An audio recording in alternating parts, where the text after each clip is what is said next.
একটা বড় সবুজ গাছের ডালে থাকত দুই বন্ধু পাখি। একজন টুনু, খুব চঞ্চল, সবসময় আগে এগিয়ে যেতে চাইত। আরেকজন মিঠু, শান্ত, বুদ্ধিমান আর বন্ধুর খেয়াল রাখা ছিল যার অভ্যাস।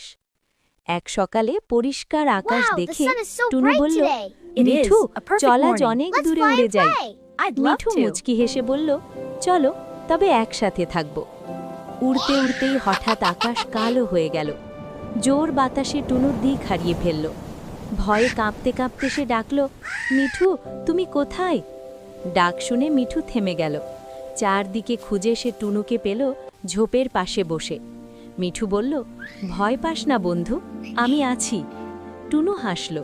সে বলল, বন্ধু ছাড়া আমি কিছুই না। মিঠু উত্তর দিল, বন্ধুত্বই সাহস। ঝড় থামলে তারা আবার একসাথে উড়ে গেল।